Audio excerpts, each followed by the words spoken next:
boy, you gon' learn today how your team they play, how they play, yeah. We represent that swag, that MEAC, and let me say, what's up to Tennessee, stay. Just tune into the HBCU Sports Lab with Dr. Bill, Mike and Charles, and I'm time. What up, world? It's your boy, Rob Calloway, host of the HBCU.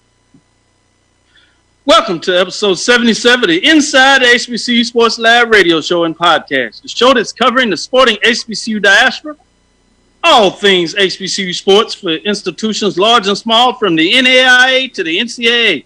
We share insights and information on the HBCU sports culture and HBCU athletic aesthetics to facilitate the story of HBCU athletic programs and the business of HBCU sports. I'm your host, Dr. Kenyatta Cavil, along with my co-hosts, Mike Washington and Charles Bishop.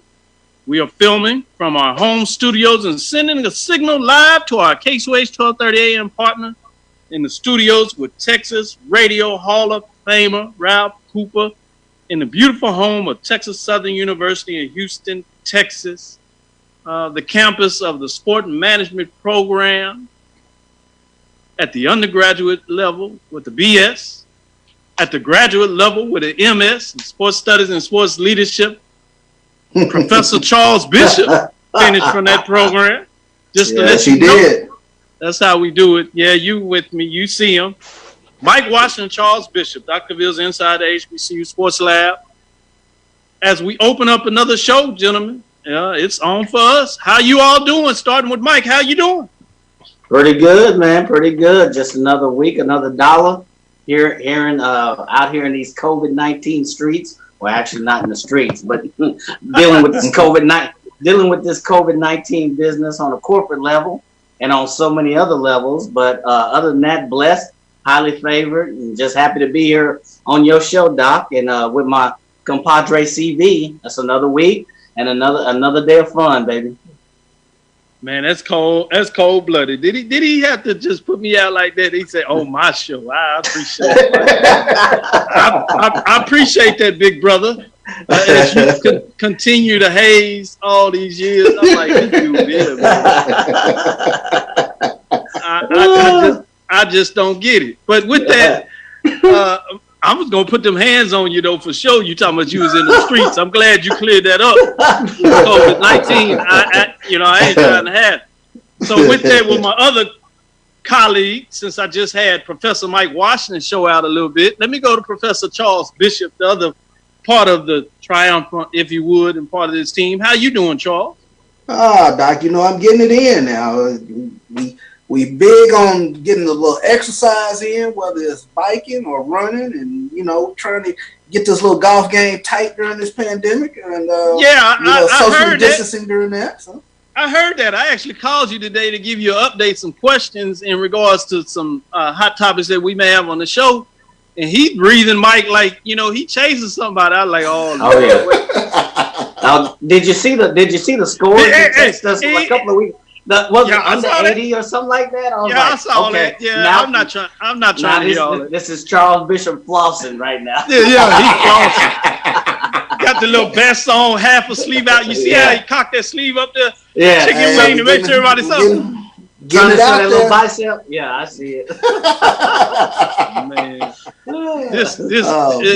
The team is full of it. But no, it's good, Charles. I'm glad to hear you getting the workout in. You see your boy. I got an announcement for the people. I want to say thanks to all the people that have been supporting us for the show, particularly me. I've transformed my look, and I say transform my look, not necessarily more the fro, as many of y'all have engaged me and talked and teased me a little bit about that.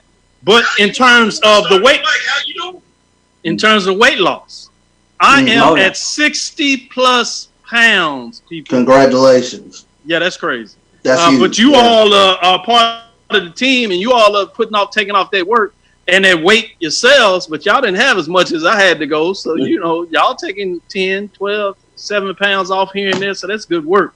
So just want to say, you see us. So we challenging everybody else out there, COVID-19, a lot of that has to do with your health. So we saying, not only mask up, not only wash your hands, not only social distance, when possible in regards to a lot of y'all are having to get out there and work, and we understand that. But I want to even challenge the part we say social distance, because we're distancing, but we're still finding the socializing. You're doing this right on with us from the show. Let me give some shout outs from our listeners. We're going to jump out and cherish you all for a minute before we get in some of this news, because of what you're doing. With that, we have Chuck Hunt jumping in there. Mike over there. I don't know what Mike trying to get fixed over there. I don't know. Sorry about that. Chantel Fleming, Aggie Pride. Yes, indeed. Todd Jackson, Texas Southern Tigers. When the P5 break away, what should the SWAC and MEAC plan be? I'll talk a little bit about that. Don't get too excited. Those folks are trying to sell articles. I don't really think the P5 going to break away. They have all the power now. They just trying to get more power, which is crazy. Ed Drayton, brother Ed Drayton, live. He's checking us out. Frank Nelson, Carton Gray. Yeah, Ed Drayton, Prairie View A&M University, getting it done. Frank Nelson, Texas Southern University. Fred Whitten, Todd Jackson. Jimmy Wilson, Prairie View A&M, getting it done. A.D. Drew, FAMU and Tuskegee. Thomas White, Southern University. A.D. is on here giving us that. Willie Alex Hines, Alabama A&M. These folks are all in the house, giving us much love. Appreciate you. Tim Johnson, brother Tim Johnson, Timothy Johnson, Alpha Extraordinaire. He got me active again in the chapters at the graduate level. So I really appreciate that, brother. He has me motivated too. I'm serious. He's putting in that work. And what he's doing on Facebook with the brothers Alpha, providing that information updates, man, he has it going on out there. I got to ask him some of his secret. We might need to borrow that. But he's always saying, share the information. He shares the show on that platform, so I appreciate it. Ricky Burton getting it done. Harold Babbitt, James Wright, Carolyn Jenkins Summerlin, Wendy Jenkins Bishop. Shout out to the first responders over to getting this done in a lot of ways. Marcus Compton, Hillman Frazier. Just give some love. Kim Washington is showing us some love. Thank you, sister. Joe State Senator Hillman Frazier. Is that right? We got the state senator. Yes. Oh, wow. Yeah, state senator. Make sure we get that right. Shout out. Big time. Shout out. Chris Johnson, Derek Jones, James Knox, Frederick L. Simmons, Otha Roberts, getting it in there. We'll give some more love. Y'all keep it going. Y'all share the page. Give us out there, and we appreciate all the love in regards to what you're going on with that. Charles, let's go back to you. What are some of the hot HBCU news of the day? Well, I started off talking a little bit about my golf game, and sure enough, we got a little golf in the HBCU news today. Virginia Union, they're in the news for a couple of their golfers. Virginia Union's Trayvon Willis, he finished very strong, finished second in the Bud Kivett Memorial City Golf Championship in High Point, North Carolina. He shot a two-day total of 134, 66, and 68 as he tied for second. And then also in the news, they got a new golfer on the way there, Virginia Union incoming freshman, Joseph Neal Graham. He won the Southern Maryland Amateur Golf Tournament. So get a little bit of golf in the show there, Dr. Bill. I like that. I was going to ask you about that. I saw that, but I knew I needed your expertise to point out what I was witnessing. And so, I thought that was pretty unique, pretty cool. So certainly wanted to get that information out. So thanks for sharing that. Let's go to Mike, Professor Washington, as many people call him. What HBCU sports news of the day do you have? Yeah, we have a lot of transfers. We have a lot of renaming of top 5, top 10 colleges. The latest of that, and this comes care of HBCU Game Day, and of course this comes also with Snapchat and Onadon. Highly touted Jordan Gilbert has Southern identified in his top 5. I'm very familiar with the Southern Alumni Association just because of corporate affiliations. So this was thrown in my face quite a bit. So Gilbert released his top 5 schools, which included Southern University, along with Alabama, Texas A&M, Mississippi, and Oklahoma. He is a 4-star recruit. He holds 27 offers. I saw somewhere else where it's actually close to 30. So some of the schools that Southern were, beat out were Auburn, Florida State, Georgia, Notre Dame, Syracuse, others. a number of schools that Southern been out. So kudos to all my Southern alumni who are tuning in. Yes, I give you one gold star for Southern. You got a 4-star recruit. So nearly 3 months ago, he released his top 10. This was in May. This was right in the height, or when the heat of COVID-19 was going. And this was actually, I think, in the midst of a lot of pro-African American movement that really, has really boiled up, and for good reasons. And so I think you have a lot of athletes who are rethinking their decisions. Southern wasn't in his top 10 at that point. Now, fast forward, to end of July, August, Southern is in his actually top 5. So kudos to this young man. He is a tremendous athlete. He has tremendous on-the-field ability, vision, all of the good stuff. So, again, kudos to the Southern alumni. If you hear me overdoing this, it's because I promised my Southern alumni friends that I would do it after all the noise they talked this week. I see. You did it appropriate. You did it appropriately well too. They should not say anything else. Carlos Brown with his show every Saturday from 10 to 12 out of Baton Rouge. He's another one of those Southern folks out there. So we did our tide for the Southern people today. We don't even exactly. With that, before I bring you in, Charles, because I know you got some stuff, I want to shout out to the SIAC, especially some of those sports information directors out there. AD gave me a little plug, and they said they want some more love too. They said don't fall so much in love with the SWAC or the MEAC, Division I FCS. They said the Division II schools out of the SIAC and CIAA deserve some love. So Fort Valley State, Albany State, Morehouse College, Miles College, Tuskegee University, Kentucky State, Central State, Lane. I'm not going to name all of them, but, just to shout many of them out. Benedict College, to name a few. Edward Waters, as they talk about, they coming on board, it looks like, although they're playing both the NIA, but a football Division II schedule. So we'll see how that is going. Or at least they were until the SIAC canceled the season, as they were the first ones that kind of pushed in that direction and had a joint announcement, CIAA, and we know the rest is history.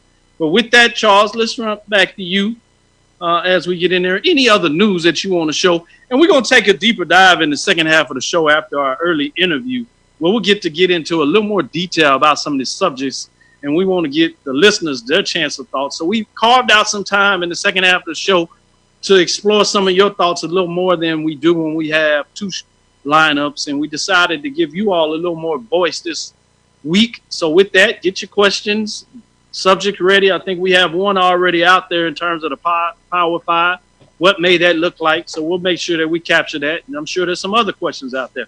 But with that, Charles, what you got? What you got, Charles?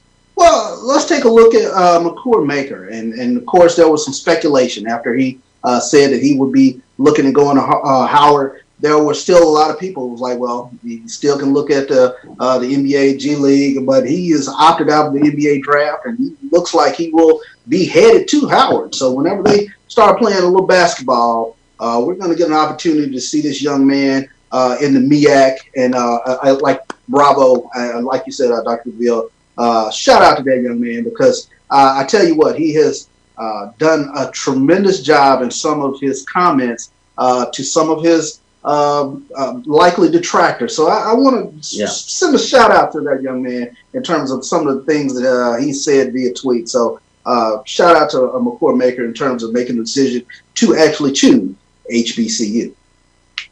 Well, I got one on here I want to shout out. This goes to the VP of Intercollegiate Athletics at Texas Southern University, Kevin Granger, with his partnership that he was able to put together. I believe Chief Mary Young also had a component of this. But as you all know, last week we talked about this a little bit, that you heard about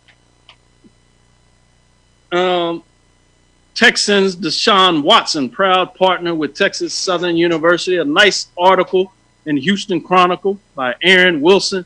Just talks about the reason why he thought this was important. who's involved in this. So I'll read at least the first two sentences. You can go to the Houston Chronicle and get a little more. Mm-hmm. Again, the title of this article is Texans Deshaun Watson proud to partner with Texas Southern University. Texans Pro Bowl quarterback Deshaun Watson and 4 of his teammates partnered with Texas Southern University this summer. Watson's offensive tackle Laramie Tunsil, wide receiver Kenny Stills, and outside linebacker Whitney Merciless and Duke Ellisford trained at Texas Southern University this offseason. And it went so well in regards to the department, and they started talking about what more could they do. Obviously, we know what's going around this country, and it worked out that they will attend games, provide mentoring for TSU students. Beyond investing their time, the NFL players will also provide financial resources to the historically black college. So I wanted to shout that out. I thought that is significant in terms of Texas Southern University being in a unique position where they have professional teams here in Houston, Texas, right in their backyard. So kudos to that. So again, I want to shout out Vice President of Intercollegiate Athletics, Kevin Granger. He's doing a marvelous job. Obviously, Texas Southern continues to push forward, and I get a front-hand seat in a lot of ways in regards with Texas Southern University. Obviously, on the academic side, as a professor there in terms of that, but also working in a lot of different ways with Kevin Granger, as he's the, again, VP of Intercollegiate Athletics. So I get to understand athletics from a different perspective, almost in a less formal process in regards to almost as if I was a consultant, but I would say it's even closer than that. So that's a tremendous opportunity, and I just want to say thanks and wanted to make sure I announced that. With that, we should have our guest joining us anytime at this moment. I think he's ready to go, so we can bring him in here so we can get to that. But as we bring him in and we're preparing to connect him, quickly, Mike and Charles, do you have any thoughts in regards to Deshaun Watson partnering with Texas Southern University? I'll go with you, Mike. Yeah, I think it's, well, first of all, on Deshaun Watson's side, I think it's very, you look at the maturity of the young man who came out of Clemson and recognizing that there is a need to support HBCU. I give him kudos for that. And then there's a commitment to the program. Sometimes people put a program and it's a one-hit wonder.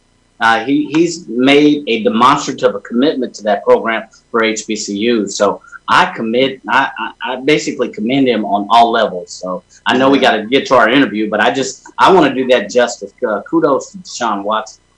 Yeah, we're going to go right to Derek Weber. I'm going to let Charles jump in here. He can go ahead and unmute himself, so we'll be ready right into that conversation.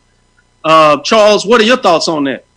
Yeah, really excited for the Texas Southern program in terms of, like you said, getting that backing, if you will, from the Texans. And kudos to the Texans for that partnership and for Kevin Granger bringing that partnership together, and for all you guys work over there at Texas Southern University Athletics. Looking for some big things further down the line for Kevin Granger and the Texas Southern Athletic Department. No doubt about it. With that, we have Derek Weber coming into the show. You know how we like to go off the unbeaten path. We do it differently here.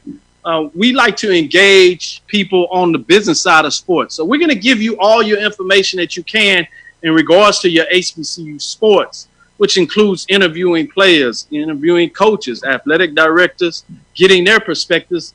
But you know what we do during the summer months, and we started this a little earlier. We take you outside of even the commissioner zone where we get to visit. And this is two-part. We have an entrepreneur, and then we can talk a little bit about the marketing expertise of the business of sports even more so. With that, without further ado, welcome to Inside the HBCU Sports Lab, Derek. The purpose of this segment is to discuss sponsorship and the National Battle of the Bands, as we had Derek Weber. He is the creator of the Crackle Barrel National Battle of the Bands that was here in Houston last year, as you all certainly tuned up and shout out. Personally, before I get in there, Derek, I want to thank you. My son got a chance to do that. I was actually working with these two gentlemen as traveling and different things of that nature. But I said, Deuce, I told him all about it. He's a big fan of the HBCU marching bands. He watches sports I mean, you talking about a spoiled gentleman. He gets front row seats, TSU game. He get to meet the VP of athletics, all the people in athletics, the professor. I think he thinks he's a little professor in a lot of ways. Then he goes down the street to Prairie View. He get front row game seats. I said, I didn't have this kind of luxury. He has suites for the football game. I'm like, dude, he just runs down the hall to his suite, asks for a drink like this is the lifestyle he's meant to have. So I say all this. That's apple juice now. Yeah, except for when Mike likes to tease him. You want some of this? This is Uncle Mike. Uncle Mike, you want some of this? I was like, boy, you gonna give me a trouble. Absolutely, without question.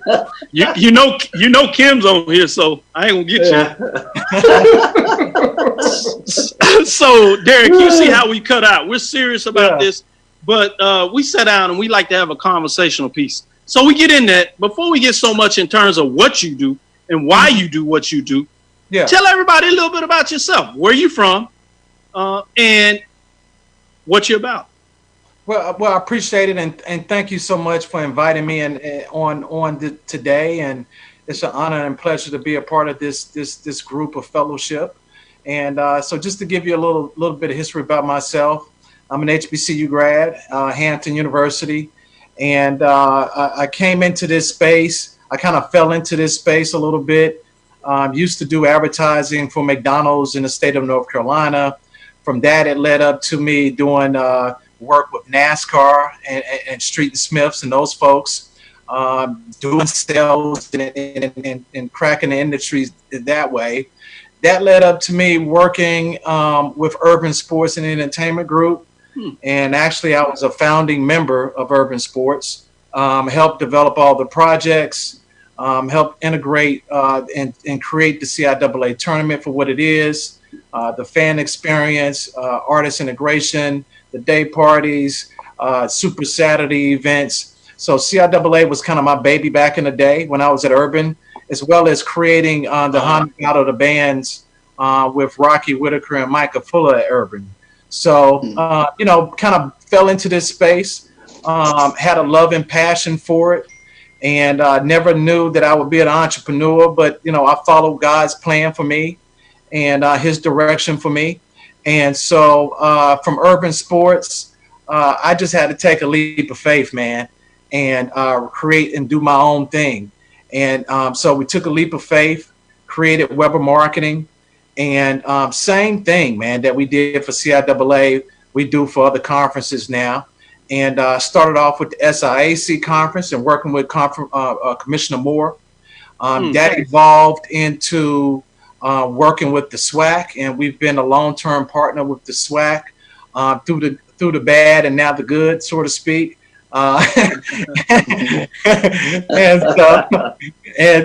so we endured, and so now we're in a good place with great leadership with the SWAC, and along the way we created events and platforms in the HBCU space.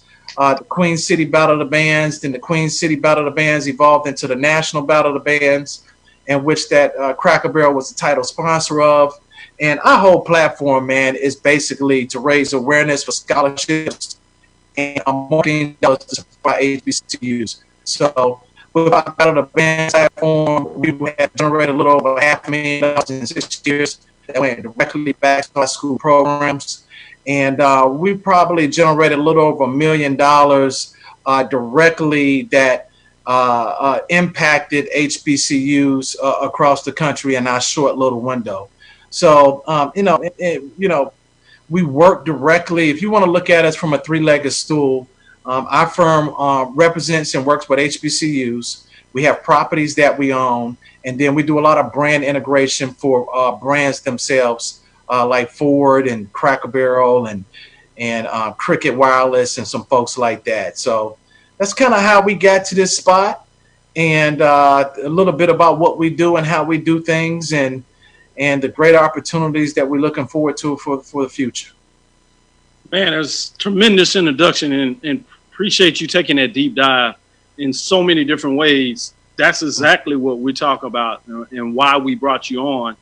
I was familiar with your work with the Battle of the Bands, but I didn't realize until I read the bio the connection piece in terms of that you were actually part of the group or the group that started in Charlotte, and then obviously the connection with urban planning and how you stepped out on faith. That is such a tremendous story. And again, we welcome you to the show. With that, let me jump in here with a couple of questions where we can take a deep dive, and then I'm going to let Mike come in here with some questions as well. Okay. Charles Bishop had a little technical trouble, but he'll be back in, and then we'll allow him to follow up in a way as well. With that, you told us a little bit about yourself. Mm-hmm. How did you get started in specifically the sponsorship side of that business? Why did that drive your interest? And how did you see the importance and the need that there was a ability in the space out there where you could actually start your own marketing firm?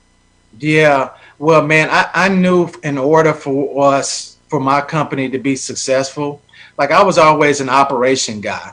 So, but I could always sell. Like I would always go on the sales calls, to be quite honest with you and candid. So Urban Sports was a white company that did black collar sports stuff. And I was a senior member of the company, and I used to go on a lot of sales calls. And so, I kind of fell into that space. I was an operations guy. And then when I noticed when I left that I needed sales in order to be able to survive, right? And so I had to sell.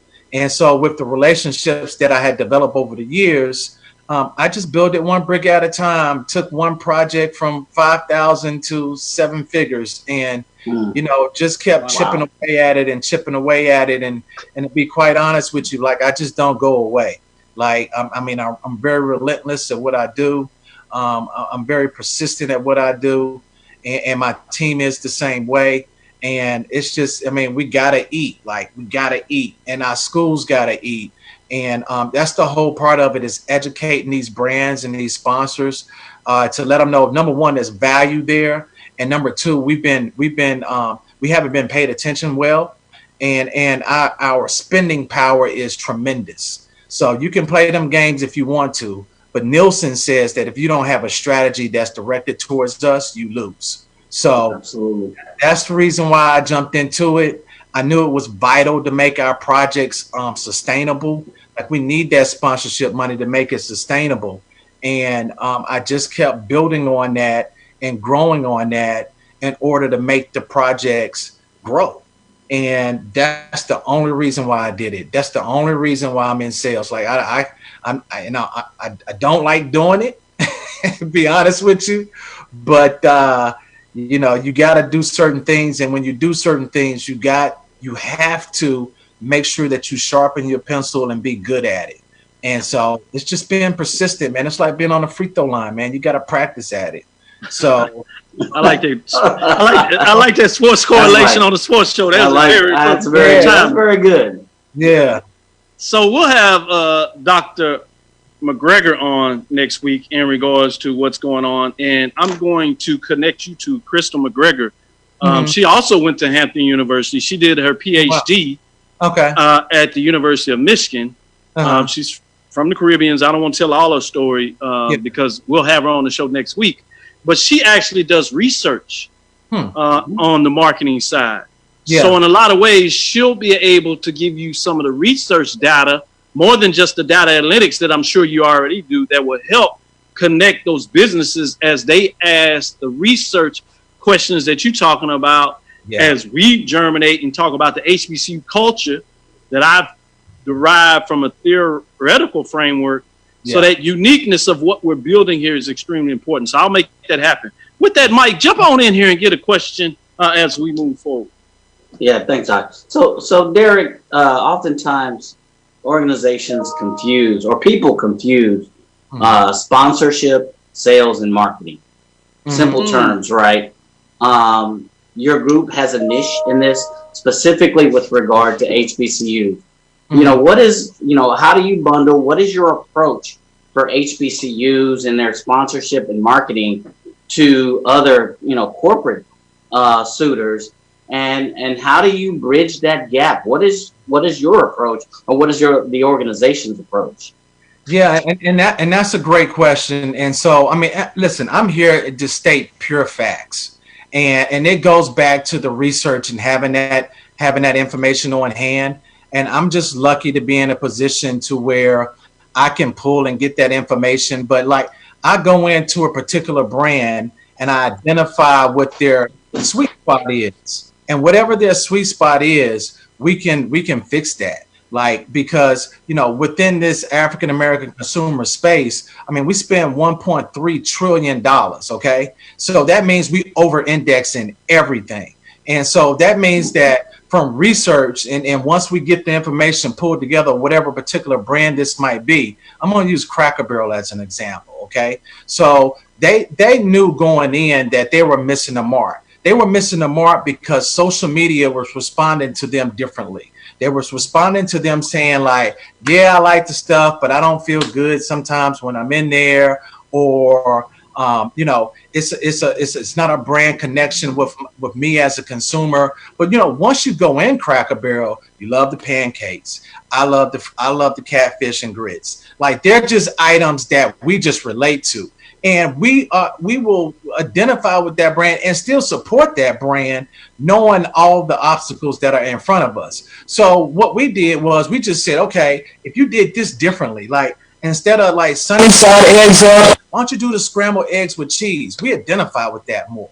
And so, we don't have black coffee. We like coffee with cream and sugar and all the swirlings on the top. So we identified the areas that show in research what works, and then we present that to our branded partners. And 9 times out of 10, almost 10 times out of 10, once you do that and roll it out properly, as far as identifying what their needs are and what their sweet spots are, you can make that common connection. And once you make that common connection, it's a no-brainer because we over-index in everything.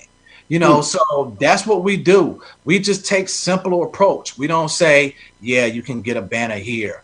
Yeah, we got this. This is what we can do for Coke. You can't do nothing for Coke. Okay? Coke is $1 billion company. All right? What you need to say is, listen, this is our platform. We target African Americans. We are in your demographic range. And this is the audience that you have been missing out on. And these are some additional things that we can help drive transaction and sales for your brand. That's all it is to it. So once you identify those areas, transactions, man, that's what it's all about. So yeah, it's feel good. We have community engagement to make you feel good about donating back to HBCUs, supporting curriculums. But guess what? We can increase your transactions. And that's what it's basically all about. But I do. Let me just, for the record, I do like my coffee black. I'm just saying. just saying. Yeah, but that's because you are ex-military person. You had no choice but to have your coffee black. I'm outside your demographic. I'm just. It's a few of us. Charles, before I let you jump back in here, as you came in, we talked a little bit about the sponsorship side of the business. We touched on that. You heard what Mike asked about. If you would allow me, Michael D. Jones had a question, and I want to jump in here because I don't want it to scroll out of the way, and I think it's a substantive question. And we said we're going to get some engagement, and then I'll bring you in, Charles, to let you ask a follow-up question. But Derek, this is for you. Michael D. Jones, big-time Alcorn State alumni, says, could you ask the question, why don't companies respect the value of the black dollar? You talked about the value and how we over-index, but I thought he asked a substantive question that I wanted to make sure we got on the table. Great question. Great question. And then I'll bring it back to Charles to follow up. But great question. Derek, what are your thoughts on that? Well, my thoughts on that, depending on the particular brand, like sometimes they've never even been approached properly. Like they've never been, been able to join at the hip with a property or with an African American event to where they can really see the value of that. So yeah, it's a huge educational curve when it comes to that too. So like to give you an example, like I'm working on a particular pitch with a brand. It's a military insurance brand. All right. So But so I've been working on this particular pitch for 3 years. And so year in and year out, it's an education process to laying out a strategy that fits their needs and the property's needs. So 9 times out of 10 with this whole process, it's educating. It's educating that particular brand why there's more value than what they're thinking. And I'm gonna be quite honest with you. The whole Black movement, what's going on in our community, that's helped tenfold, because a lot of brands now who really haven't been involved are now getting more involved, because they know that if this whole community agenda is disrupted, it's going to disrupt their bottom line, period. Mm-hmm. And so right now it's totally, up to us to continue to educate, continue to hammer away at all of these brands. Sometimes I cold call folks, and my U.S. Air Force partner that just came on board that's supporting our esports initiatives and our National Battle of the Bands HBCU STEM program, it was a cold call.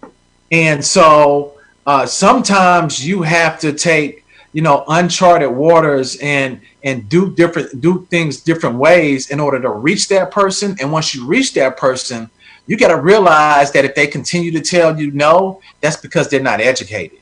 Okay. Period. So you have to find that common ground and continue to educate them in order to turn that partner into a valued partner to where they know why they're doing this. Oh man, that's great information there. Great. Charles, as I come back to you to go ahead and follow up with a question, let me shout out some of the people that are jumping in here. James N. Cross, Fred Whitting, Brian Fulford. That's Brian and AD. AD, I shouted out early. He's in here from Sports Rap, as they do this stuff on Black College Sports Network, BCSN. Kimberly Reynolds, the alumni president, Prairie View A&M University, checking in from Dallas, along with Lawrence D. White, another big-time Prairie View alum, Chris Montgomery, Ronald Roan, Darren White, excuse me there, Darren, Trudy Jackson, Dennis Franklin, Lonnie Shaw, North Carolina A&T, he's a big-time guy out there, Russ Russi. Some of these people say they remember you from the CIAA. I'm not going to say what AD said about you. He throwing jokes around here. He's saying the lookalikes, Ice Cube, something like that. I was like, oh, man. Yeah, I'm rocking the afro. I ain't had a haircut since March. I can relate. Mine just happens to be a little gray or white, whichever color you want to say it is. You don't have to worry about it. Yeah. Charles, go ahead. I'm wearing a visor.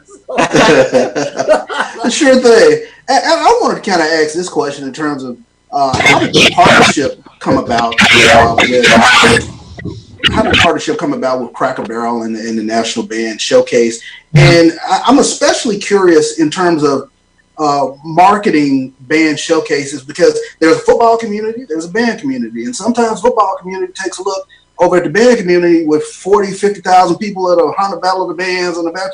And we're, people are like, well, wait, where were these people at? So how do you go about getting that, tapping into that market, if you will?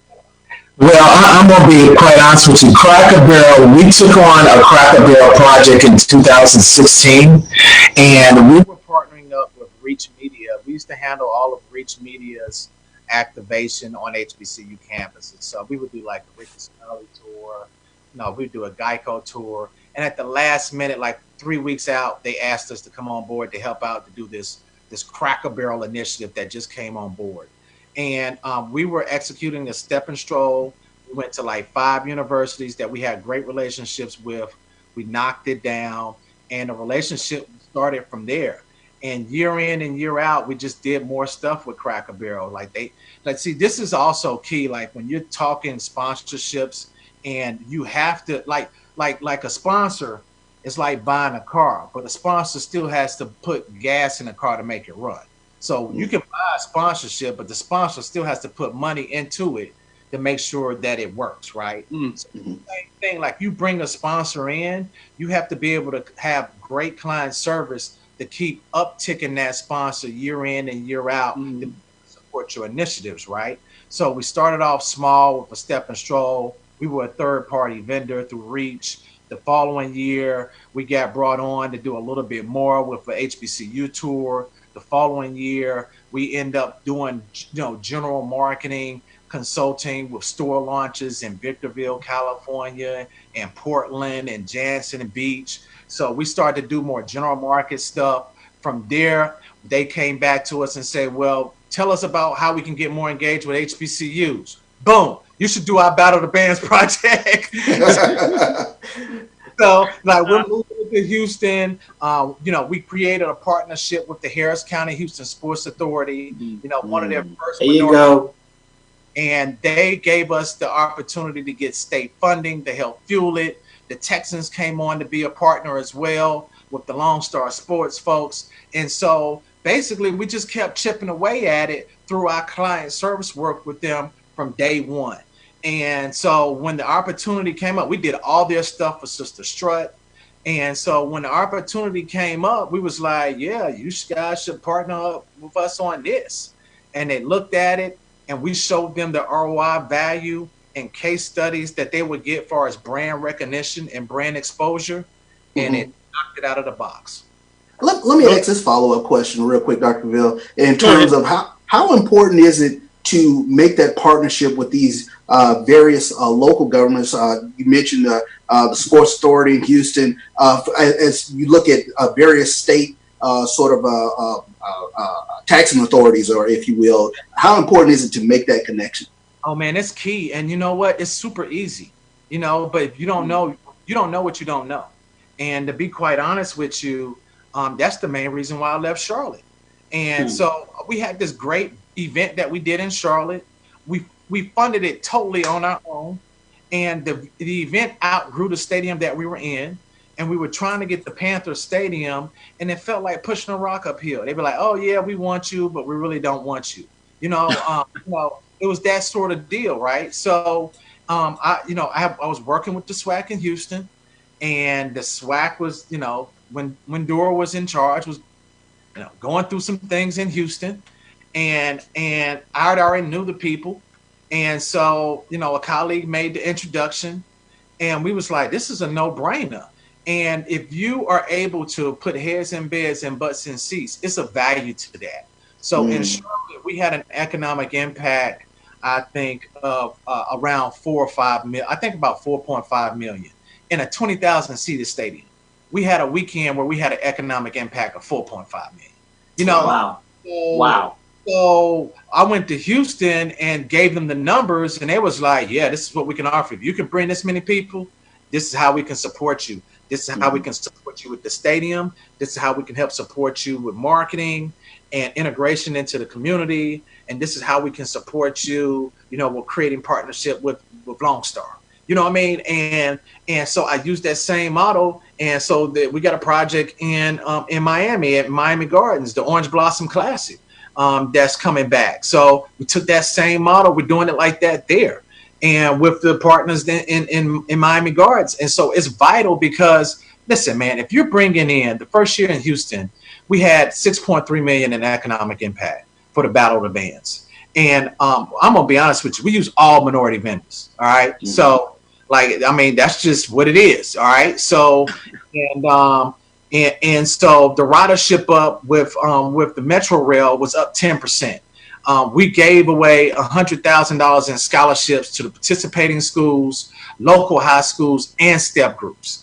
We did a step show at Texas Southern, and we did a tour, and we was at Prairie View, all over the HBCUs in Texas. So once you lay it out and you show that value, that'd be almost, they have to do it because it's their bottom line.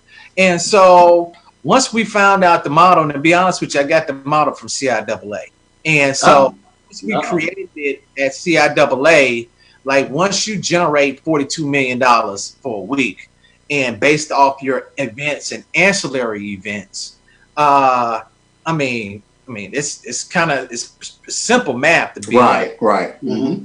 So you just have to be able to position it right and communicate it to the right people and the right partners. And I'm gonna be honest with you, like I don't, Houston is a second home for me. I've been coming here for years, man. So my uncle, Dr. John Biggers, started the art department at Texas Southern. So he's the one that got me to to Hampton. And, and so like, Houston has always been a second home for me. And opportunity came up and the Sports Authority folks were so authentic with it. The first thing I thought was like, how does this not work with anybody else, first of all? And then second of all, I was like, Charlotte, they just thought, they look at it from a conceited standpoint and thought they would always have the events that they have. And not knowing that Jackie and I went to Hampton together, the commissioner at CIAA, like, we talk. I mean, come on, man. Like, right. And they didn't see the value. And so, like, I knew to mirror everybody. So they didn't see the value. Houston did. The model worked that we learned from CIAA. And it's a model that can work with any city and any HBCU property if you do it the right way. Wow. Thanks. Quickly, I want to sum that up. And I think it was beautiful when you start talking about first learning your craft before you decided to go out entrepreneurial. I mean, obviously you can do it in a different way, but you studied your craft and learned it as apprenticeship. And then you said it's time to move on because you've learned pretty much everything you could do. But you understood there were some things that were left on the table with the company you're with, and you could create your own market about it. Yeah. Then you laid the groundwork and you were able to build it to a sustainable level. You invested, you built it, and then you weren't scared about saying, all right, it's time to move when you're not appreciated after building it. And I think those are three significant components about your story and your role. With that, quickly, our last question, as I know we held you over a little more time than we originally said, but the conversation has been worth it in my appreciate it. It's been worth it in our opinion. I'm glad that you did that. But the last question I wanted to touch on a little bit is the esports that people are starting to hear about a little more. Yeah. And talk about why do you see that as trending in a positive direction? Obviously, we saw with the SWAC announced with the eSport Air Force. We don't have to get in that part of the transaction if we would, but just in regards to what your experience about saying, not only you continue to build with the HBCU Battle of the Bands, classics now even, but now you also saying leading the front end of this esport market. What about esports says that it is necessary for HBCUs to tap into? It's huge, and I'm gonna be honest with you. I got turned on to esports by coming to Houston, like my Southern Mecca. You know what I'm saying? So,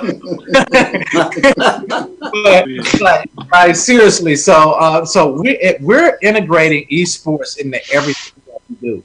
So with the Battle of the Bands, we're gonna have an esports tournament that weekend too.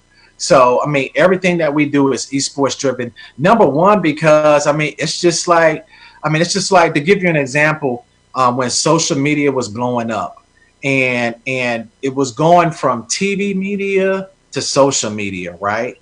And it was a learning curve where people was like, "What you mean social media?" Right?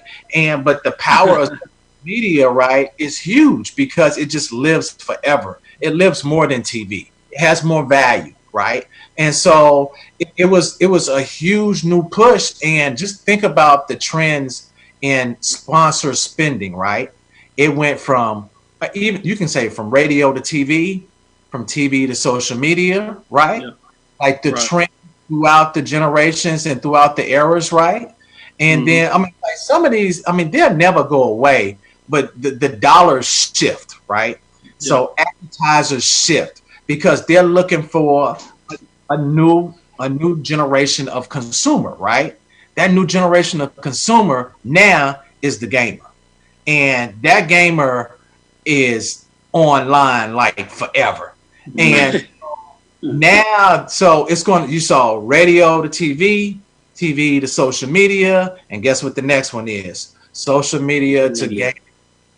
And if you're not on board, if you don't have a platform, you're going to be dead in the water because number one, the media value and the money that's poured into it is super crazy, right? Yeah. And it actually has a component in it that's STEM related. So it's educational. Figure that.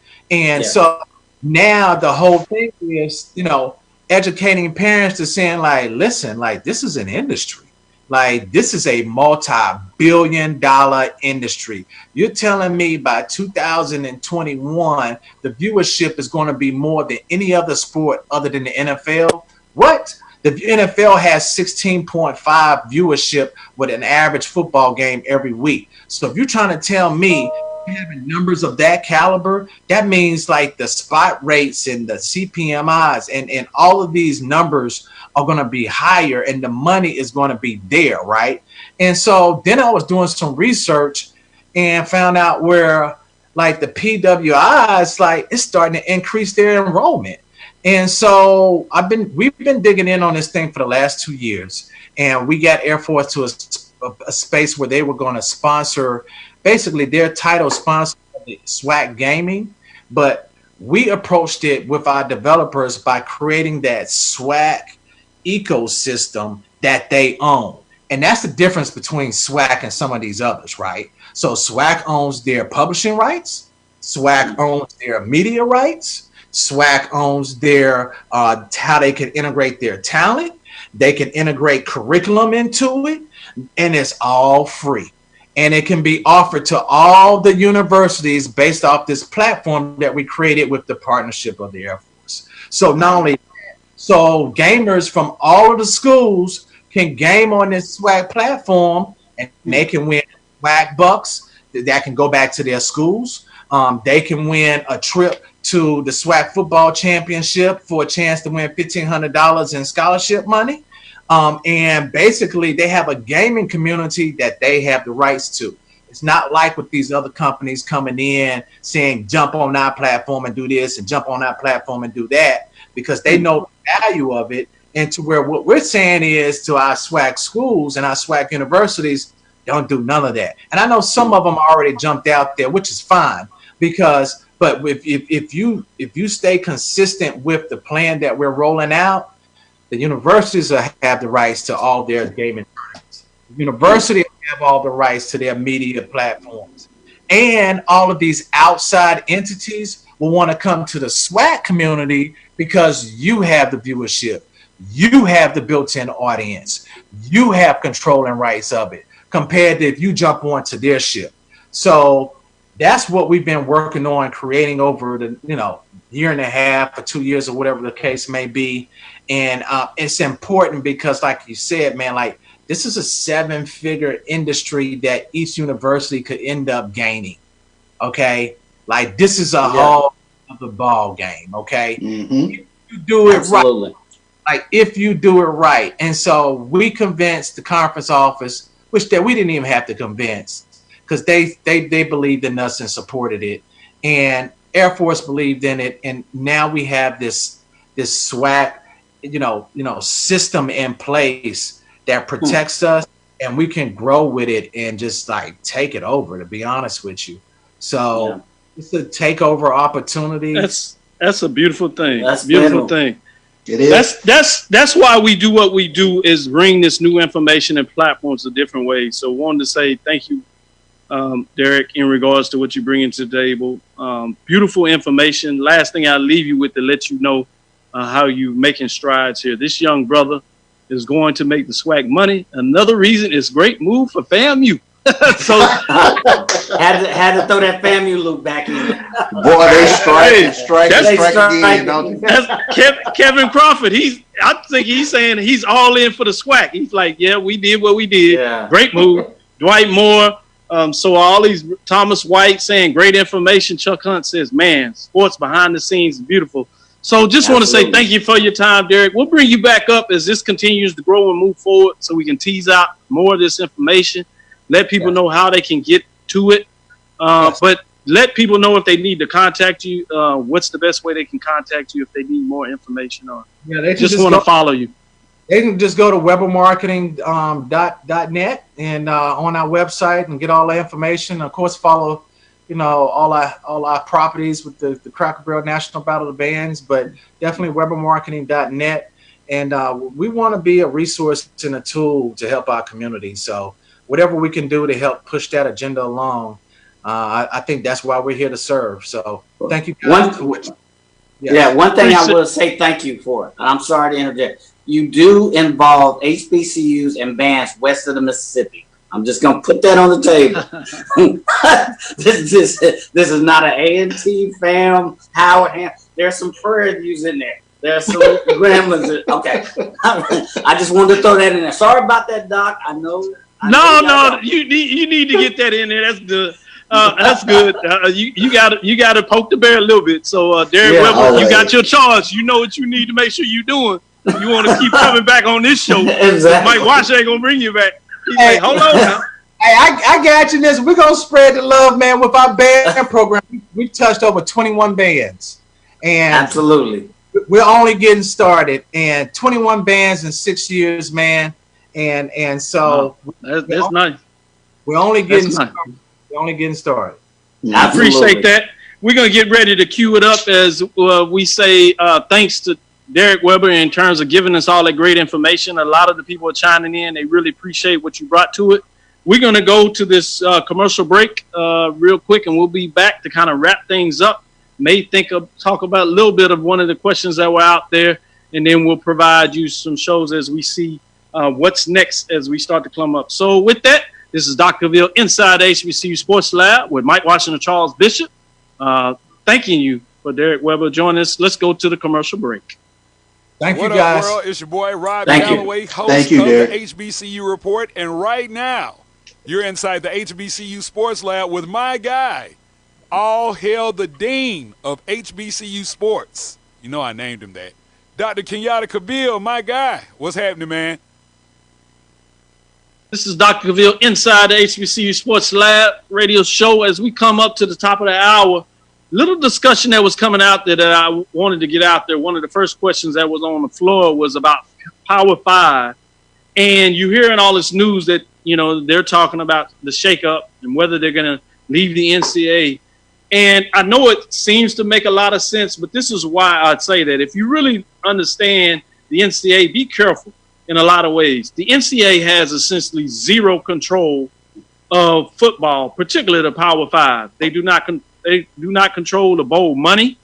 They do not control the playoffs. The only thing they control in regards to football is the playoffs, and that's at the FCS level and below, Division II, Division III. There's not a great deal of money in that. Anybody that has studied the FCS and below understand that institutions have to essentially pay to play in that system. So financially it doesn't work. And so the NCAA, other than sanctioning the guidelines and the bylaws that they use to the governing structure of the FCS, Division II or Division III, as well as the participation rate in regards to qualifications, there's no real money there. The money is in basketball. So the contract was with CBS and Turner is with NCAA. It's not with the Power 5. And that contract is extended out. How does the Power 5 get the CBS and Turner to break that tournament, that contract that they have with NCAA, and such that they can go away and take that money? I'm not arguing that they don't have the brand to do it necessarily, but there's a contract on table.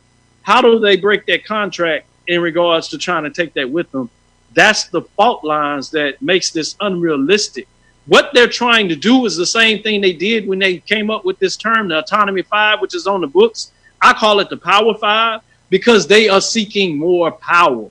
So this is a threat in regards to just simply getting more power so they can do what they want.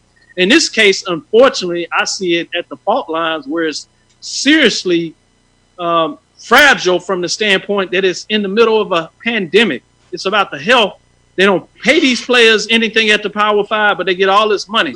They don't want to lose the contracts, but they have taken so much of the money that the FCS, even the next Power 5, the next 5, as they call them, the Group of 5, they can't afford to play football because they don't have the money and the resources that the Power 5 have taken because they wanted it all. Now these groups don't have the monetary value to do any of the safeguards that's necessary to even try to pull off something in the pandemic. And so now they're mad. They took all the money, and now they're mad because everybody else can't afford to do it. And they saying, well, y'all just do it anyway, regardless of what's going to happen to the player, which is just utterly ridiculous when you look at it and you really understand the facts. That in a lot of ways, this is not even just about power and money. It's literally about greed. Greed. And I think that is just ludicrous. Yes. Yeah, it's ridiculous. Yeah. And I'm glad you said ludicrous, Mike, because I didn't want to say those words because we are being taped. Because I was going to say stronger words. So you saved me a lot there. So, because it really is ridiculous in so many ways. So as we come to the top of the hour, we'll chime back in. We'll see if we're going to be able to bring Rob in. And whether we are or not, we'll talk about some of the hot news that's out there. But as we come to a close, we just want to say thank you for the interview there as we sign off on our terrestrial KCUH AM with Ralph Cooper. Want to bring you back, so we're going to sign off here at the top of the hour, play this commercial break, and we'll be back shortly. Thank you. It's for the culture. Start your week the HBCU way. Get the latest updates from your HBCU Sports News of the Week with your host, Dr. Cavil, Mike, and Charles. On Dr. Cavil's Inside the HBCU Sports Lab radio show with Mike Washington and Charles Bishop. Every Tuesday from 6 to 7 p.m. Central on KCOH 1230 AM, Facebook Live, and as a podcast on streaming platforms such as Apple Podcasts, Spreaker, Spotify, Google Podcasts, and Podcast App. Wanted to shout out a little bit, talked about this, but we can get into a little more of this as we close out and do the bonus 15 minutes of the show that we do oftentimes at the top of the hour here. This is Dr. Cavil inside the HBCU Sports Lab with Mike Washington and Charles Bishop. Wanted to talk about Howard University, top six of the five-star recruits, Harrison Ingram, has put one of his finalists, he laid out his top six. One of them is Howard University.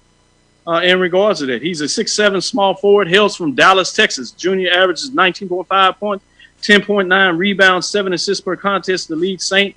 Mark's Lions to their first Southwest Preparatory Conference title since 2007. Ingram currently considered top 10 prospect in 2021 class. You see a lot more that's taking place. We see a couple of these names out there. Grambling lands a 4-star, Carte'Are Gordon, 4-star recruit ranked number 75 in ESPN Top 100, ranked 2018, spent first semester 2018-19 season at SLU before deciding to transfer. To start the season, you're seeing these transfers more and more with the high stars on it. You're seeing high schools signing, as we talked about with Howard University. We see them in terms of the top 10 picks. What is going on here, Charles? What is in the water? What you thinking in terms of what's taking place? Dr. Bill, I remember having a conversation with you maybe 2 or 3 years ago where I said I think there's a renaissance going on in terms of young athletes looking at HBCUs. And I was, at that point, I was talking about Texas Southern, because Texas Southern seemed to almost be at the forefront of bringing in transfers, if you will, that had these star ratings to them. But I think we're starting to see a distribution of wealth across the SWAC, MEAC, CIAA, and SISC as well, in terms of a lot of young men really taking a look, and young ladies as well, taking a look at HBCUs in a serious manner and just not adding them for the sake of adding them because everybody, is on them. Of course, we have a tremendous social movement going on right now within the country that I think adds to the flames, if you will, of the young athletes taking a look at HBCUs. But I'm excited. I'm excited for whenever we do get back to sports, whenever it's safe enough to get back to sports. We're going to see a caliber of ball, both football, basketball, across all platforms that I don't think we've seen probably within the last 5 to 7 years. I'm really excited about where the trajectory is of our HBCU athletic programs. No doubt about it. Mike, what are your thoughts? And then we'll bring in Rob, as it looks like he's working back out with us again. He can sit up there get his workout in. Every time you see Rob, it looks like he's coming from a workout, man. I know, we don't want to see him Callaway. sweat. We don't. Tell him bust a move. Yeah, Right. they're trying to wear little muscle shirts and wear little brother shirts and mediums. Anyway, so with regard to the question, I think Charles, I think you're seeing kind of a convergence. You're seeing the emergence where, number one, we have COVID-19, and you have the social impact that you see all around you, all happening at the same time. And these students are starting to take notice. In addition, you had what CB called a renaissance. I think students are starting to notice the value that HBCUs have, all with the social media, all with the COVID-19. Young African-American males and females are starting to see, well, the Power 5 obviously doesn't care. They want us to play. You see what's happening in the Pac-12 with that movement. You see, you don't think they're noticing that, hey, the MEAC and the SWAC said, we're going to shut it down. We care about our athletes, but we see what the Power 5 is about. And now you have folks starting to speak up. Now you have younger students who are eyeing this and saying, hey, you know, what's wrong with the HBCU? What's wrong with it? There's value there. They're seeing kind of that horizon, so to speak. And I think that's what you're seeing, that convergence. And I think you're going to see it's not just football. It's not just basketball. It's Right. women's sports. And when the spring comes, don't be surprised. Mark this day that you'll see sports like track and field, baseball, and other spring sports. Also, you'll see that same phenomenon occurring there too. I don't think this is a one-hit wonder. Right. Certainly. Let's take it to Rob Calloway in terms of what his thoughts are and what he's going to do for the show today. As we do that, we have Dwight Moore, Victor Hogan. Chuck Hunt is still changing with us. He said he saw that guy from St. Louis University transferring to play basketball. Dwight Moore says reallocation of our talent portfolio. How well this goals could plant some seeds for the future yields. BJ Jones, football HBCU guru, has jumped in here. Rob Calloway, what's your thoughts and what can we expect with the show today? Boy, I see you in the studio. You got the TV back, all your equipment. Got the TV back on. And did you notice the lean? Did you notice that lean? He was like, oh yeah, I see him. Hands looking on like producer extraordinaire. yeah, producer. That's a producer lean. It's like, yeah. Y'all are crazy, man. Y'all are crazy.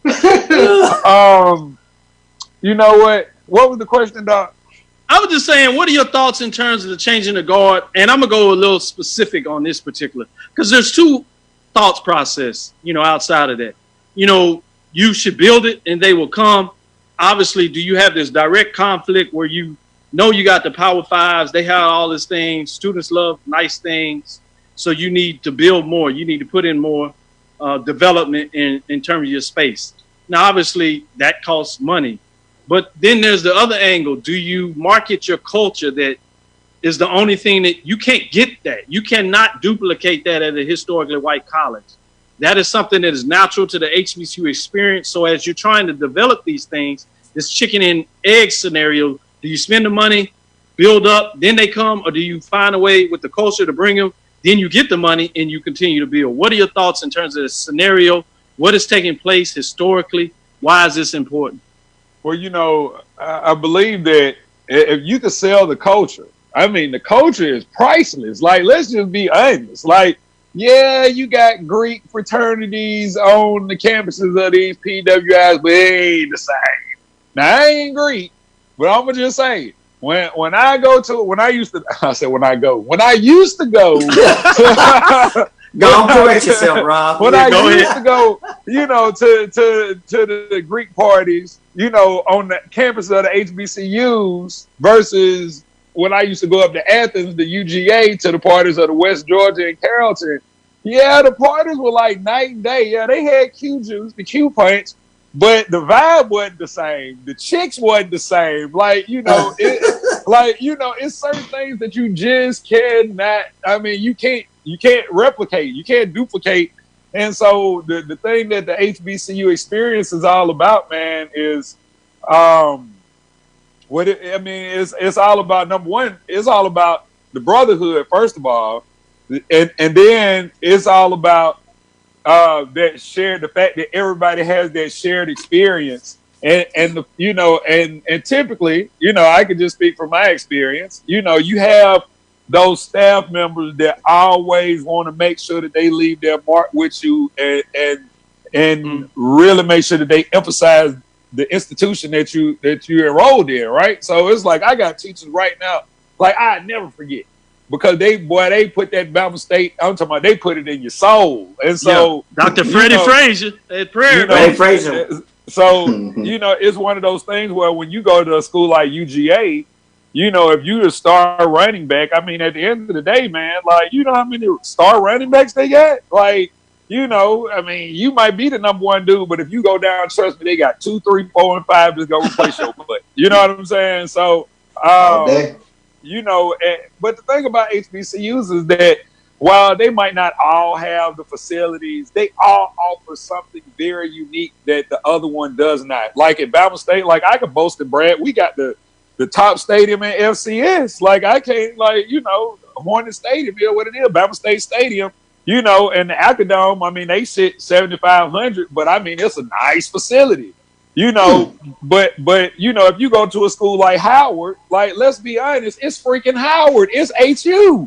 Like, they're going to give you something that FAMU, Bama State, Alabama A&M, Texas Southern, Prairie View, that they not going to give you. And so that's the beautiful part about each HBCU. That's why we all hold our schools in a certain regard, because because we have been given something. Like, I received something at Bama State that y'all didn't. There's somebody that received at Jackson State or Prairie View or Texas or whatever. You know what I'm saying? And so that's right. It's one of those things. Like, you could sell it. Like Jennifer Williams and Mo Williams at Bama State, man, they selling the hell out of Bama State, the HBCU experience. They selling the hell out of it. And that's what you got to do. I think, Willie Simmons at FAMU, he sell the hell out the HBCU experience. And so does people like Lavelle Moten. And, man, I forget my dude's name at Winston-Salem, the basketball coach up there. But the same thing. Like, dude, they're selling the culture. They're selling the culture, and people are buying into it, I don't want to be but let's not look over the fact that Alabama, and Chuck Hunt agrees with me, Alabama State and Prairie View do have nice facilities as well. So that does. Well, I haven't been. It does, but I haven't been to Prairie View, so I don't know. I'm just saying. You haven't seen it? You need to go online. I mean, I didn't see you need to take a look at the 60,000 seat stadium in Jackson too. So I've been to y'all stadium. I was on a conversation. I agree the culture is important, but so are the facilities. Yeah, they are. They go a long way, but I'm just saying, But I think there's key about that is that sometimes we say it as if there's an either or rather than a both and. Right. But the point is you cannot really compete against Power Fives on the facility. The head start is so hard.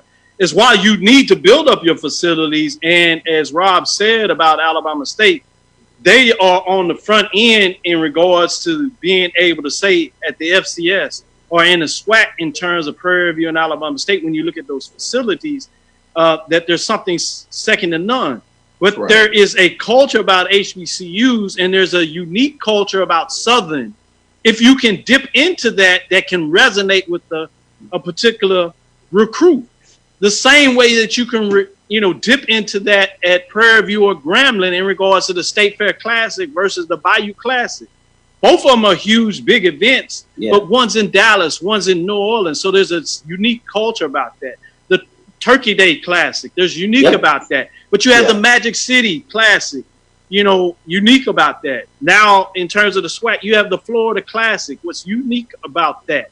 Howard University and their homecoming, while we'll talk about is different, but for individuals on the East Coast, there's uniqueness about that. And if you have the understanding and appreciation at the culture, and that's why Professor Bishop and Professor Washington are so eager to tell their stories about their institution, that it really gets you in a level that you don't even want in this middle of this conversation to give an inch. But imagine if you had a coach that understands that and can package that in such a way that say, we get this. And there's one thing that is unique that I haven't quite heard that has been stirring around with me. And I'd like to get your ideas on this as we get to close, because I know you going to your show. Are you doing the show tonight, Rob? Or oh, no, man. I started back working, man. I started back teaching, man. Okay. So, we so this we that's good. So we're gonna be able to give a little more time. We're gonna we can go. We don't want to go into your show. Yeah, I won't be back till Saturday. Yeah, we'll call this part of your show extended mixed in as you do. Let's do it. Right? Let's go. So there's one thing that I've been talking about that I'm intrigued about. I plan for that I think is interesting when you talk about players in the context of players. Oftentimes, players have been bet on the brand so much. So when you think about Alabama, it becomes about the brand at Alabama. Now we know that the facility at Alabama is serious, and they're sending a lot of players to the next level. But I ask you this. They also get the top-ranked players. So how much of it is really about Alabama, or is it about the players? What they sell to the players is that, yeah, you're the top player, but you need to come here to get to the next level. But this is what I want you to think about when you really boil that down. If it's so much about Alabama and Nick Saban, why isn't every player that goes to Alabama going to the NFL? We know by definition it's only 1%. So if it was truly about Nick Saban in Alabama, every player that went there would be going into, if it was Clemson, every player would go there. But it's only the cream of the crop. So there's something more about your talents and your work ethic that allows you to make it. And it's the reason why individuals that don't go to Alabama, that do make it, because they have a talent and a work ethic that wherever they go, it shines. And so you got to understand, how do you reframe the mindset? Because we talk about branding, and branding works. Branding's so big that we got players that don't even acknowledge their own talent and believe that the reason they have made it is not so much because of them, but because of an institution and a coach, not necessarily culture.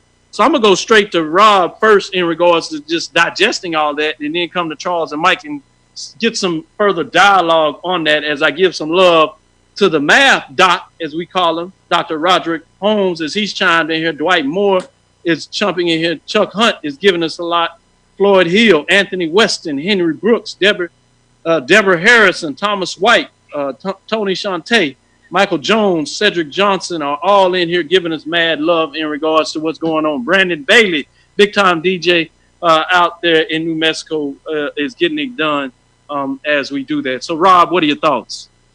Well, you sent out, I got this article from you the other day. Was that yesterday you sent out that article? Yeah. Yes, and man, it's not about the Nick Sabans. You know what I'm saying? It's not about the Kirby Smarts. It's not about any of that, because here's the thing, is that if I give Dr. Kenyatta Cavil, if I give you all this talent and say, here go this talent, what you gonna do with it? You probably go win out, and you don't even know how to coach. I'm just saying. I don't know if you know how to coach or not, but I'm just saying.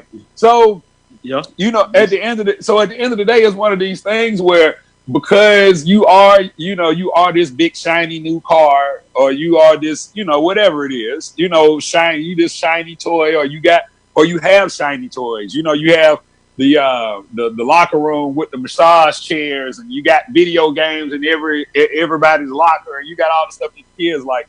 Yeah, that's gonna lure some folks in, right? Yeah, no doubt. And then you're right. At some point, somebody is gonna stop believing that it's their God-given talent, and then they gonna start giving props to the coach. When 9 times out of 10, you could have took your talent somewhere else and probably had the same results. But when it comes down to it, man, Nick Saban ain't showed us. What if Nick Saban showed us, like, athletically? I'm gonna just ask you this. What he ain't showed us anything athletically. like you're not gonna see Nick Saban running wind sprints out there with the team. You're not gonna see any of those coaches that make the $4, $5, $6, $7 million off of these boys back, these black boys back. You ain't gonna see them out there running no wind sprints. What? they probably never even ran a wind sprint. A lot of them, you know what I'm saying? That's the other part, is that you got a lot of folks that never even played at that level. You know what I'm saying? They never played at that level, and they got lucky. They got a little lucky, you know, because coaching is about luck. Let's just be honest. It's about luck. And then they end up in these positions. I mean, I look at Mark Richt, right, who was, in my opinion, I love Mark Richt. When Mark Richt was the coach at UGA, he was one of the top 5 coaches in the country, let me tell it. I mean, the dude won 9-10 games every year. They just never won a national championship. This dude right here, you know, great coach at Georgia. He had all the talent. Boy went down to Miami and didn't have that kind of talent. He had a bunch of knuckleheads, and he ended up quitting. You know what I'm saying? He was like, you know what? I just can't even do this no more. I'm out. In the middle of the season, he out. Like, Mark Richt, like one of the winningest coaches of all time, just perfect example. Yeah. You know, so it's one of those things where, you know, like the coach is only responsible for about this much, and that's the game plan, because everything else, the execution and the athletic ability, all of that stuff, the coach has nothing to do with that. It's the player. Which is, I mentioned that article that you sent us, where it talked about how these players should be leaving with at least $1.5 million in their bank account when they graduate or when they leave the institution. You know, because if you could give Dabo $5 million, like, again, guess what? Exactly. Dabo is this much of he's this much of the equation. Everything else has to do with going out and executing, and only the players can do that. So if they could give him that money, look, I think they could find $1 million for all of those players, because they got it. The Power 5, they definitely have it. Yep. So we got about 10 minutes more in this segment. I'm going to go to you, Charles. Give me your thoughts on it. Way to wrap it up, Rob. I appreciate you bringing that article out, because it's a great part of the conversation. Here's my question, and Dr. Cavil, you mentioned the branding aspect of it, but how do you retrain the mind? One of the things that I've often heard from young men that go to these Power 5 schools is, I made a business decision. I made a decision to go to this more powerfully branded sort of university in the hopes of helping myself to get a look-see, to go to the next level. What goes into... Because I think that's a real good question, but I think we got to start dealing with the facts. And like I said, not only do we talk about the culture, but let's talk about the facts. How many of those guys that talk about the businesses, and only 1% of them are still going to the pros? So that fact is not changing. So how much of the business decision really means that you're increasing your percentage to go? When you really look at the details of the numbers, they already told you only 1%, and you're purchasing with the cream of the crop. So you already shorting yourself. So when you go there, we already told you that you're leaving $1 million on the table. First of all, so I don't know how much of a business decision is that. Anywhere else, you don't leave $1 million. Then let's talk about a little more about that. You can't go back to your institution and become a coach. Nope. Those institutions are not hiring you in any capacity in the leadership position. You'll be lucky if you are a recruiting coordinator, which means you'll make a little money, but you're not going to get the big money. You can't get the head offensive, defensive coordinator job. You can't get the head coaching jobs. The years and the numbers tell you that. We already see it. Percentage-wise, it's 1%. You're not those individuals. And many of them are coming to HBCUs to get their shot. So I think a lot of it is putting the information in their face, because somebody else is telling them other things different. So I think the facts need to be out there. And the more information you talk about, is Rob Calloway. As I sent the article out, I've been talking about this in the backstage, but now is more information out there. And when people start reading it, they knew it was bad. But now people said the actual number's $1 million. Basketball, damn near $2 billion. Now people are not even talking about this. Now they upset. Now they mad. They went from just being like, "Oh, y'all playing the game on us." Right. And I don't know anything about the culture, but we not generally the culture that like people to play games on us. But it happens a lot. So, Mike, what are your thoughts on that? So my question is a little bit on the other side. So let's look at it from a business standpoint. You have market demand. To make it into the NFL, which is what a lot of these players going to the Power Fives want to do.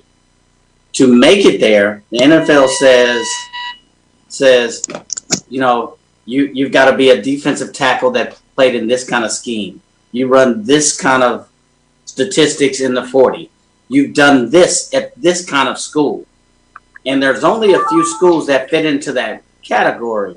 So my question is, how do the HBCUs circumvent that? Because the predominating thought is to meet that market demand, those players have to go through a Power 5 institution to even be equitable for that market. If you're looking at it, I don't think that's the case. That's what I'm saying. I think the lie has been told that over and over that we start to believe that that's the case. Agreed. But I'm asking, how do you get around? That's what I'm saying. One of the things that you do is you got to quit repeating it. Mm-hmm. A lie becomes the truth because you keep telling the lie. Yeah. Or you reinforce the opposite of that lie. You know. That's what I'm saying. Counter it's simple. narrative. Counter narrative. No, it's pretty simple. You quit repeating the lie. You tell the truth that your talent and the ability that nobody can teach you essentially, or somebody trains, allows you to run the speed that you run. That's what they look at, the reps that you run. If that was the case, how do you explain if there's only certain institutions that run a scheme, and we know all of them run schemes, all of them run different schemes. Everybody of them are not running pretty much this, yeah. Right. So if that's the case, everybody could only go to one institution, but you have people going to different places for different reasons. The problem is, as I said, the wool has been pulled over their eyes. So you have to start educating and stop repeating the false narrative that this is true, because it's not true. Yeah, I would agree with you. I would agree with you. Totally and agree with you. But where I stumble is, that's why you like one and dones. You got to go to Kentucky or whatever to be a one and done. Why don't you have that in HBCUs? You have just as much talent. That's my point. Is everybody has told them that you got to go into Kentucky, but you even have professional players telling them now that's not the case. And It's so bad that we know previously. I gave this example last week, just another case study. If you name the top best players in the NBA over time, or certainly if you extend it to 15, if you look at that list, no matter who you put on there, half of that list would be individuals that never even played in college. Correct. True. Different generations. Very true. Yeah. So the point is that you have to start telling accuracies instead of following along with the tired tropes, because it's natural. It's easy for us because it's said so often. If you're in the business, you start repeating the same narrative and you don't even realize you're doing it, and you think you're so smart because you're just giving information, but you haven't taken the time to really dig so deep to really find out the truths, to reimagine, to be innovative. Things that we say that is cool, but we don't really do it. So we're going to leave it there as we're at the top of the hour. Yeah. I think we've had great dialogue. A lot of people coming in here, and I think we got people have plenty to chew on the fat in regards to this conversation. But that's the thought process that's out there. Go look at the study done by Dr. Skuskowski with Ramon Mogi Huga in regards to the college football that talks about the million studies and the $1 million that they're leaving on the table, the $1 billion heist, all the money that's been turned around, the terminology that I put out there. That's why I do so much research to talk about the sporting HBCU diaspora, the HBCU sports culture, the HBCU athletic aesthetics, creating these words. And so people ask, what are you talking about? How do you define this? What is the real information out there? Why the Pac-12 folks are starting to understand? Because they're educated. Yeah. Once you're educated, it's hard to become uneducated. Absolutely. You are. Now it's about making the decision and being strategic of when you're going to strike. And this is the perfect timing. But our job, in my opinion, is to continue to educate the masses. That's why we put this show together in so many ways. And so, again, as we come to the top of it, we appreciate you spending that additional time, sharing this time with us today. Rob will be back on the set this Saturday, so check him out with HBCU Report as we continue to bring him with this additional dialogue. So we'll give you some bonus hours as we bring him into the show. Not usually this extended time, but the conversation got really deep. A lot of people were interested in terms of what we're doing. But as North Carolina Central coach says in so many ways, is once these students find out, you're going to see a sea change in regards to what's going on with that. I am Dr. Kenyatta Cavil, the Dean of HBCU College of HBCU Sports with Mike Washington and Charles Bishop. As we come to a close, we hope you enjoyed the interview with Derek Weber of Weber Marketing, HBCU Report, Rob Calloway, as we bring him in. Again, we want to thank you for listening to Dr. Cavil's Inside the HBCU Sports Lab with Mike Washington and Charles Bishop every Tuesday at 6 o'clock right here on BCSN. Check us out at HBCU Sports Lab radio show with Mike Washington and Charles Bishop. We look forward to next week as we will discuss the latest news in HBCU in the lab. Follow me, Dr. Kenyatta Cavil, Cavil on Twitter, Facebook, and Instagram. Again, that's Dr. Kenyatta Cavil, DrKenyatta Cavil. Dream big. We continue to move forward. We will talk with you soon. Course lecture dismissed. It's for the culture. Start your week the HBCU way. Get the latest updates from your HBCU Sports News of the Week with your host, Dr. Cavil, Mike, and Charles. On Dr. Cavil's Inside the HBCU Sports Lab radio show with Mike Washington and Charles Bishop. Every Tuesday from 6 to 7 p.m. Central on KCOH 1230 AM, Facebook Live, and as a podcast on streaming platforms such as Apple Podcasts, Spreaker, Spotify, Google Podcasts, and Podcast app.